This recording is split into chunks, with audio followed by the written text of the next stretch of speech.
Hello students, welcome to our channel Study Assamese. Jodi channel to thaka video bur sai bhal paisa tenehole subscribe koriba, like koriba, share koriba napahariba.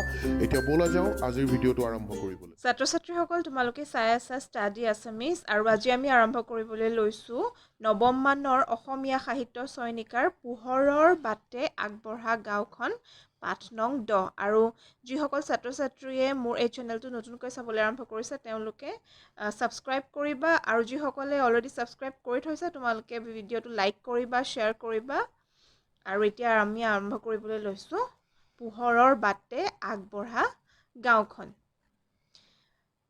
1 number চমুকৈ উত্তৰ লিখা। ক নম্বৰটো চোৱা ৰাজপুত বীৰ মহাৰাণা প্ৰতাপৰ জন্ম ক'ত হৈছিল? উত্তৰ ৰাজপুত বীৰ মহাৰাণা প্ৰতাপৰ জন্ম হৈছিল ৰাজস্থানৰ ৰাজচমন জিলাৰ উদয়পুৰত। খ নম্বৰ পিপলান্ত্ৰী গাঁওখন ক'ত অৱস্থিত? উত্তৰ পিপলান্ত্ৰী গাঁওখন ৰাজস্থানৰ ৰাজধানী জয়পুৰৰ পৰা 350 কিলোমিটাৰ আঁতৰত। গ নম্বৰ কিহৰ বাবে পিপলান্ত্ৰী গাঁওখনে গ্ৰীনিছ ৱৰ্ল্ড ৰেকৰ্ডত স্থান পাইছিল? উত্তৰ মাৰ্বল পাথৰৰ বাবে পিপলান্ত্ৰী গাঁওখনে গ্ৰীনিছ ৱৰ্ল্ড ৰেকৰ্ডত স্থান পাইছিল। ঘ নম্বৰ পৃথিৱীৰ কোনখন দেশৰ পাঠ্যক্ৰমৰ পিপলান্ত্ৰী গাঁৱৰ সফলতাৰ কাহিনী অন্তৰ্ভুক্ত হৈছে? ডেনমাৰ্কৰ প্ৰাথমিক শিক্ষাৰ পাঠ্যক্ৰমত পিপলান্ত্ৰী গাঁৱৰ সফলতাৰ কাহিনী অন্তৰ্ভুক্ত হৈছে। ঙ নম্বৰ থ্ৰী চিষ্টাৰ্ছ নামৰ চিনেমাখন কোনে নিৰ্মাণ কৰিছিল? উত্তৰ থ্ৰী চিষ্টাৰ্ছ নামৰ চিনেমাখন আৰ্জেণ্টিনাৰ এটা দলে নিৰ্মাণ কৰিছিল। প্ৰথম স্তক কিৰণ কোন আছিল? উত্তৰ কিৰণ শ্যামসুন্দৰ পালিৱালৰ কন্যা সন্তান আছিল।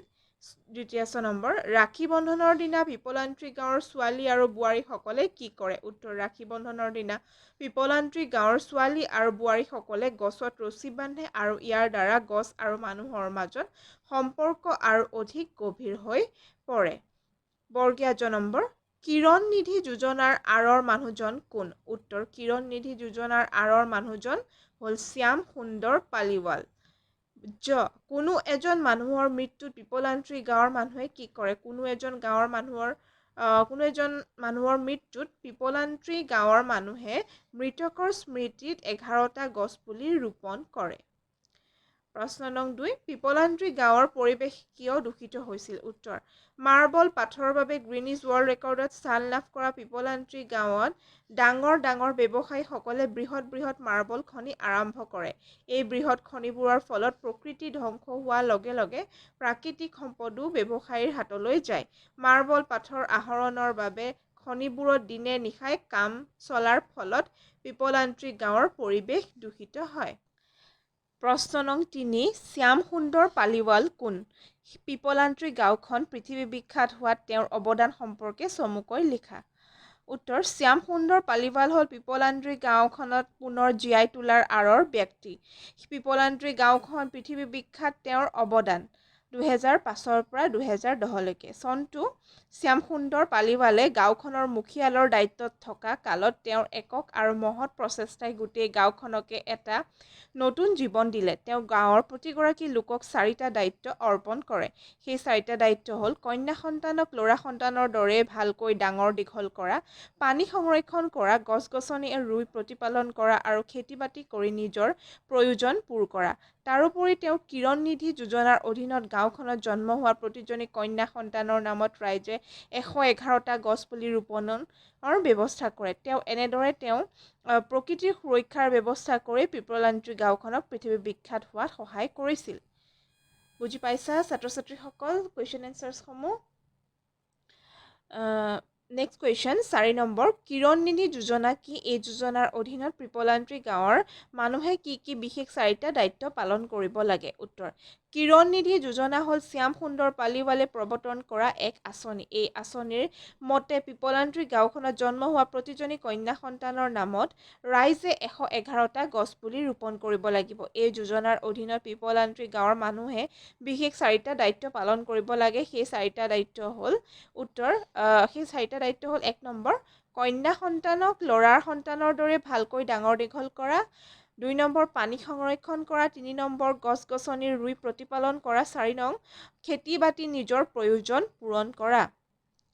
প্ৰশ্ন নং 5 কন্যা সন্তান সুৰক্ষাৰ বাবে শ্যাম সুন্দৰ পালিৱালে কেনেধৰণৰ আঁচনি লৈছিল উত্তৰ কন্যা সন্তান সুৰক্ষাৰ বাবে শ্যাম সুন্দৰ পালিৱালে গাঁওখনত ছোৱালী সন্তান জন্ম হ'লে ছোৱালীজনীৰ নামত 111টা গছপুলি ৰোপণ কৰাটো বাধ্যতামূলক কৰে তেওঁ নিয়ম কৰি দিছিল গাঁৱৰ কোনো লোকে কন্যা সন্তান হত্যা কৰিব নোৱাৰিব দ্বিতীয়তে ছোৱালীজনীক যেনেদৰে আলফুল ডাঙৰ দীঘল কৰা হ'ব সেই একেই মৰম চেনেহ আৰু যত্নৰে 111টা গছপুলি প্ৰতিপালন কৰিব লাগিব তৃতীয়তে কোনো ছোৱালীক শিক্ষাৰ পৰা বঞ্চিত কৰিব নোৱাৰিব চতুৰ্থতে কোনো পৰিস্থিতিতে ছোৱালীৰ বাল্য বিবাহ সম্পন্ন কৰিব নোৱাৰিব পঞ্চমতে ছোৱালীৰ নামত বেংকত থোৱা 31,000 টকা ছোৱালীৰ পঢ়া বা বিয়াৰ কামতহে খৰচ কৰিব পাৰিব শেষত ছোৱালী জন্মৰ সময়তে ৰোৱা গছপুলিবোৰ গাঁৱৰ সম্পত্তি হ'ব এখন ষ্টাম্প পেপাৰত এই নিয়মৰ চুক্তিৰ স্বাক্ষৰ কৰি প্ৰতিশ্ৰুতি দিবলগীয়া হয় গাঁৱৰ ৰাইজে প্ৰশ্ন নং 6 পিপলান্ত্ৰী গাঁৱত প্ৰকৃতি আৰু মানুহৰ মাজত কেনেদৰে আত্মিক সম্পৰ্ক গঢ় লৈ উঠিছিল পাঠৰ সহায়ত লিখা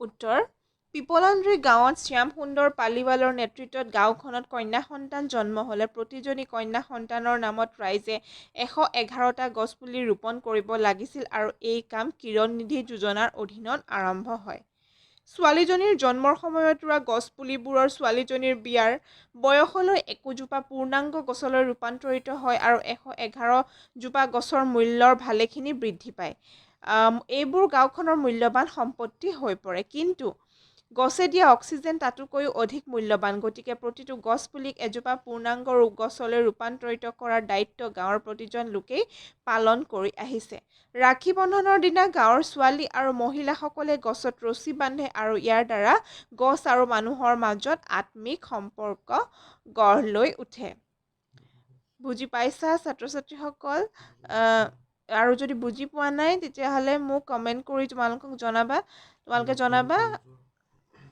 আৰু এতিয়া চোৱা প্ৰশ্ন নং 7 পিপলান্ত্ৰী গাঁৱৰ সফলতাৰ কাহিনী কোনে কেনেকৈ প্ৰচাৰ কৰিছে উত্তৰ পিপলান্ত্ৰী গাঁৱৰ সফলতাৰ কাহিনী দেশখনৰ প্ৰতিখন বাতৰি কাকত সংবাদ মাধ্যমৰ উপৰি ইউটিউব ফেচবুক টুইটাৰ আদি সামাজিক মাধ্যমৰ জৰিয়তেও প্ৰচাৰ কৰা হৈছে প্ৰশ্ন নং 9 বহলাই বুজাই লিখা 12টা মাহত 13টা খেতি ইয়াতো 12টা মাহত 13টা খেতি বুলি কওঁতে এটা লাইন দিছে এইটো বহলাই লিখিব দিছে ইয়াৰ মানে অৰ্থটো কি বুজাইছে আমাৰ বছৰটো 12টা মাহ থাকে প্ৰতিটো মাহে খেতিৰ বাবে উপযুক্ত নহয় কিন্তু কৰ্মী লোকসকলে নিজৰ পৰিশ্ৰমেৰে প্ৰতিটো মাহকে খেতিৰ বাবে উপযুক্ত কৰি তোলে অৰ্থাৎ বছৰৰ গোটেইকেইটা মাহতে খেতি পথাৰত শস্যৰ ভৰপূৰ হৈ থাকে ইয়াকেই 12টা মাহত 13টা খেতি বুলি কয় স্বচ্ছ ভাৰত অভিযান এইটো মনত ৰাখিবা তোমালোকে খুব ইম্পৰ্টেণ্ট 2015 চনত বৰ্তমানৰ ভাৰতৰ প্ৰধানমন্ত্ৰী মাননীয় নৰেন্দ্ৰ মোদী ডাঙৰীয়াই স্বচ্ছ ভাৰত অভিযান নামৰ আঁচনিখন প্ৰৱৰ্তন কৰে এই আঁচনিখনৰ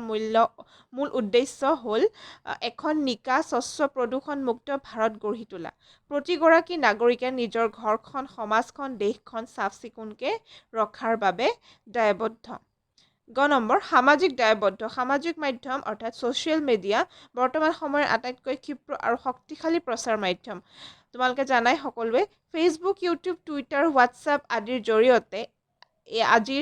জৰিয়তে আজি সকলো ধৰণৰ বাৰ্তা সমগ্ৰ পৃথিৱীলৈ প্ৰেৰণ কৰিব পাৰি ই এক শক্তিশালী গণমাধ্যম এতিয়া চাওঁ আমি ব্যাকৰণ বিষয়ক প্ৰশ্নোত্তৰসমূহ বাক্য ৰচনা কৰা নিজ হাতে কামে লগাতহে ৰমেনৰ খেতিডৰা লহপহকৈ বাঢ়ি আহিছে ছাত্ৰ ছাত্ৰীসকলে বাক্য ৰচনাসমূহ তোমালোকে যদি নিজে জানা নিজৰ মনৰ পৰা বা নিজে ভাবি গুণি নিজে লিখিব পাৰা এইখিনিয়ে যে পৰীক্ষাত আহিলে লিখিব লাগিব তেনেকুৱা কোনো কথা নাই খালি বাক্যটো শুৱলা হ'ব লাগে এতিয়া চোৱা নিয়ম শৃংখলা ঘৰখনৰ নিয়ম শৃংখলাবোৰ মানি চলিলে ঘৰখন নিয়াৰিকৈ চলে দিনে নিশাই নিজৰ ল'ৰা ছোৱালীকেইটাই ভালকৈ থাকক বুলিয়ে মাকগৰাকীয়ে দিনে নিশাই পৰিশ্ৰম কৰিছে খেতি বাতি বানপানীৰ বাবে এইবাৰ খেতি বাতি ভাল নহ'ল আনন্দ উল্লাস নিৰুৰ বিয়াখন আনন্দ উল্লাসৰ মাজেৰে পাৰ হৈ গ'ল ডাঙৰ দীঘল শ্ৰীকৃষ্ণক যশোদাই তুলি তালি ডাঙৰ দীঘল কৰিছিল সুখ সমৃদ্ধি সকলোৰে মিলিত প্ৰচেষ্টাত গাঁওখনলৈ সুখ সমৃদ্ধি ঘূৰি আহিল 12 নম্বৰ তলৰ শব্দবোৰৰ প্ৰতিটোৰ একোটাকৈ সমাৰ্থক শব্দ লিখা মুক্ত মানে মুকলি বায়ু বতাহ বৃহৎ ডাঙৰ পানী জল গছ বৃক্ষ চকু ইয়াত স্পেলিংটো ভুল হৈ আছে চাবা চকু নয়ন গাঁও গ্ৰাম বৃক্ষ স্পেলিংটো হৈছে এইটো